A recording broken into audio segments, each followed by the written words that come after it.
Welcome for the first time to the garage gym. I'm going to take y'all through a pretty efficient full body strength workout, focusing on strength and multiple planes of motion. We'll go upper body, low body, but I want to specifically integrate everything with your core and a lot of full body exercises that's more specific to sports. All you really need for this is a medicine ball, a couple dumbbells, and like a bench or a platform. So let's go ahead and get into it. Now I'm going to take y'all through a warm-up that I kind of like to do. Get warmed up right now. So I'm actually going to start on the ground, kind of 90-90. So my knees are 90, my hips are 90 degrees. All you're going to do is roll to one side, dumbbell above your head. You're just trying to get up from there. 9090. Oh my gosh, bro. Keep it locked out above your head, and I'm rolling over and I'm just standing up, or at least just coming to a half kneel. I'm gonna switch sides, go the other way. You can't use your other hand at any point during this exercise. All you need is a medicine ball, and you're just gonna lunge, lateral lunge, come up tall.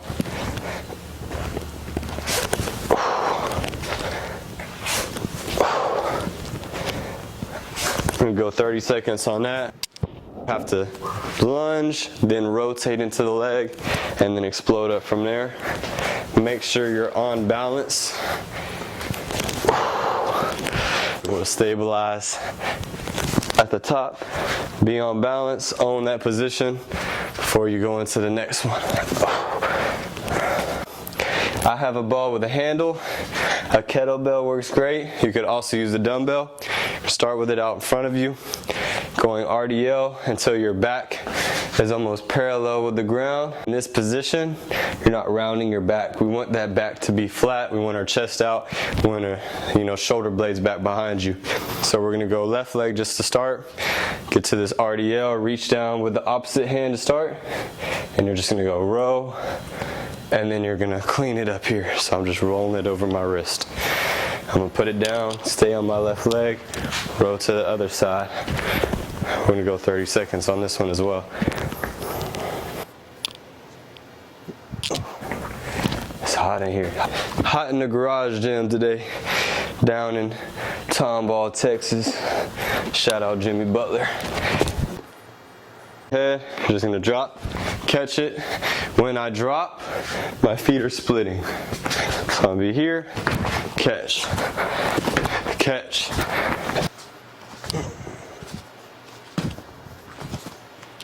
If you could do that really easy, now you're gonna toss it up in the air and make sure that you catch it. As your feet are splitting, your feet are hitting at the same time that ball is landing in your hands. So we're gonna start here.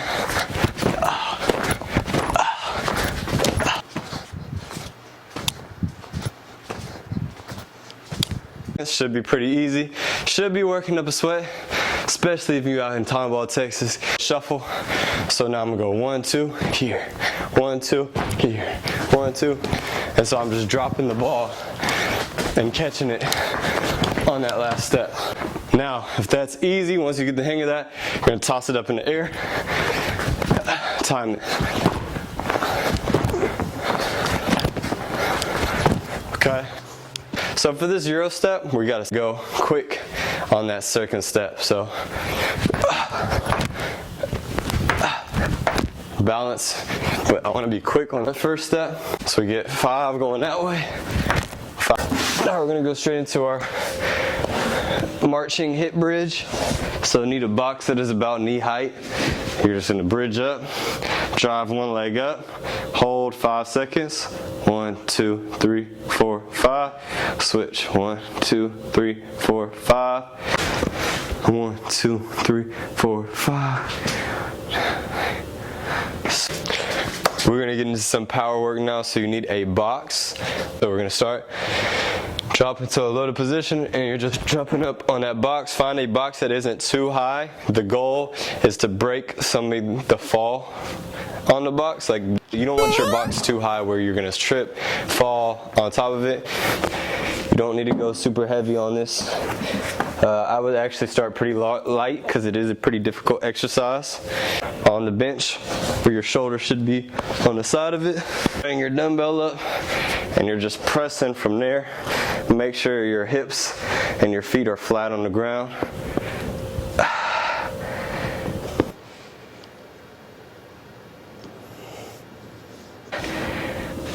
Pushing into the ground, and it's actually pretty challenging. You're getting a lot of core, you're getting even some lower body incorporated into it as well.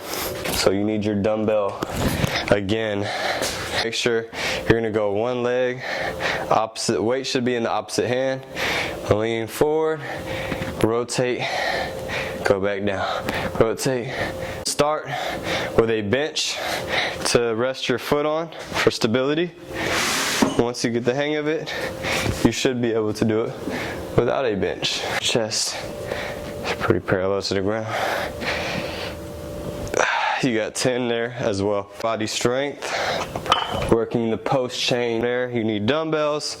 We're gonna go kickstand position. All you're gonna do is line up your feet, put one behind the other, step out from there, and you're just gonna go down as low as you can, all bending at the hips, only bending at the hips. Keep your back flat. Once you get 8 on one leg, switch and go 8 to the other leg.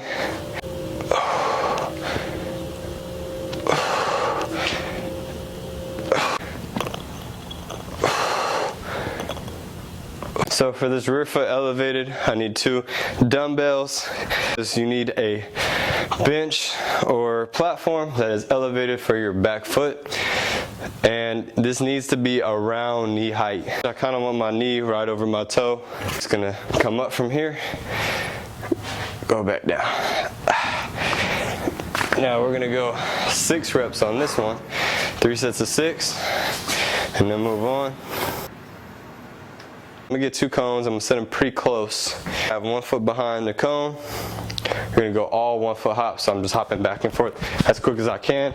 My goal is to go 30 seconds, and my goal is to hop and land directly behind the cone as quick as I can.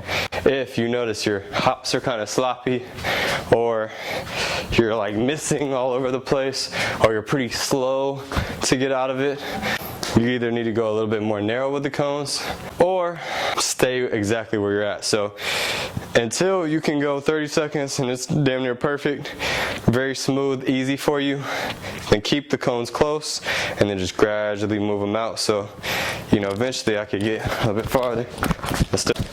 Getting very good ankle mobility, inversion, eversion, at a higher speed as well. So really good drill to work on proprioception. We're going to end this off. The only thing left is just to get back to that parasympathetic nervous system, which just means you're in rest and recovery mode and you're not as amped up and excited as you were when you exercised, and you're relaxed to where you can actually recover. So for this one, I like just to lay down or find some place where I can kind of just lay down outside or really relax, preferably outside. And we're gonna go all nasal breathing. Make sure it's a longer exhale than inhale. So I can get into that recovery state a lot quicker and make the adaptation that I actually want from this session. This is a pretty quick and efficient workout. Go lighter on the workout, do less reps in sets, lightweight the first time you do it, just to see where you're at. Next day, if you're a little sore, perfect. But if you're sore like 2-3 days later and you can't go work out or you can't get on the court, there's a problem, and you need to really cut back on that, because you'd rather be fresh for your next workout, or at least be able to get your next workout, which should be in 2 days, rather than miss 4 days because you were too sore, and then now you're a little bit behind and you're not getting that same amount of volume for that week. So if y'all have any questions, feel free to ask me about anything strength and conditioning, basketball training related. I love talking about it. But if you have any questions, let me know. And coming to you live from Tomball, Texas, signing out.